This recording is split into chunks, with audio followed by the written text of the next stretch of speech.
the year the body refused to age. Something strange showed up in the data that year. Not a cure, not a breakthrough, just a pause. Biological markers that should have worsened simply didn't. At first, the anomaly barely registered as meaningful. In long-term datasets, brief irregularities are expected. Numbers fluctuate, trends wobble.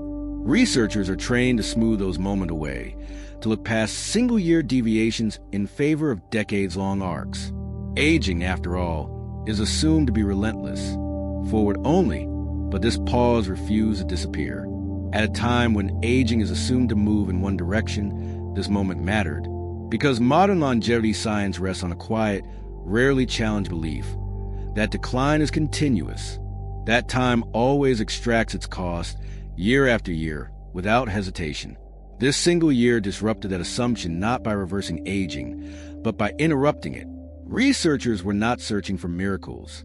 They were tracking long-term health trajectories, monitoring expected patterns across ordinary adults living ordinary lives. There were no radical interventions, no experimental drugs, no extreme lifestyle changes. Yet across multiple biological systems, aging appeared to stall. Inflammation stabilized instead of rising. Cellular were slowed. Functional capacity held steady where decline was expected. The first instinct was dismissal, measurement error, statistical noise, a temporary anomaly caused by incomplete data or methodological quirks. These explanations are comfortable because they preserve existing models. But the signal persisted. It showed up in follow-ups, across cohorts, across different biological markers, measured in different ways. The pause held. To understand why this mattered, we need to look beyond the numbers themselves. Aging rarely draws attention when it behaves as predicted. It becomes invisible when decline follows the expected slope. But when aging hesitates, when it pauses without explanation, it forces a deeper question. Not about longevity as an abstract goal, but about what actually drives decline in the first place. This pause did not occur at the end of life, where variability is often attributed to survival bias. It appeared in midlife, a period typically treated as biologically unremarkable, a plateau between growth and deterioration. Yet something during that year altered the trajectory that followed, leaving a lasting imprint rather than a fleeting blip. The participants had not radically changed their diets. They had not adopted extreme exercise routines or embraced new health philosophies. There were no dramatic awakenings or collective behavioral shifts. What they experienced instead was a change in structure. Roles changed. Stress patterns broke. Recovery appeared where it had been absent. This became the first real clue. Aging might not always accelerate because of accumulated damage alone. Sometimes it accelerates because biological systems never get the chance to settle. Stress arrives before recovery finishes. Demands overlap. Signals remain unresolved. And the body adapts by staying in a defensive mode that prioritizes survival over maintenance. When that cycle finally breaks, even briefly, the body responds. As researchers trace what separated that year from the ones before it, the answer was surprisingly mundane. No supplements, no biohacks, no sudden devotion to wellness. What changed was pace. Workloads shifted. Some participants changed jobs. Others experienced temporary slowdowns or structural transitions. Responsibilities redistributed. Projects ended instead of rolling forward. The constant forward pressure that had defined their routines eased, even if only for a limited time. Biologically, this mattered profoundly. Stress hormones dropped out of their chronic ranges. Sleep deepened and stabilized. Inflammatory signaling quieted. Repair pathways, long suppressed by overlapping demands, finally activated without interruption. The body was not pushed into optimization. It was allowed into completion. What surprised scientists most was how quickly the body responded. This was not a reversal built slowly over decades. It was a real-time response to conditions changing. The system had not lost its capacity for maintenance. It had lost its opportunity. That year functioned like a reset window, not a full restoration, but a stabilization.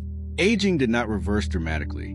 It paused, and in doing so, it revealed something unsettling. Decline was not always inevitable. Sometimes it was procedural. When normal pressure resumed, aging continued, but not at the same rate. The slope had shifted. Those who experienced the pause carried a lasting advantage. Not immunity from aging, but increased resilience. Their systems recovered faster. Decline resumed from a higher baseline. This challenged the core assumption of longevity science, that aging accelerates primarily because of irreversible damage accumulating over time. Instead, the data suggested that some acceleration comes from unfinished cycles, stress without resolution, effort without recovery, biological processes perpetually interrupted before completion. The pause year did not make people younger. It reminded the body how to maintain itself. And once that memory was reactivated, time lost some of its authority. The conflict emerged when researchers asked why this pause was so rare.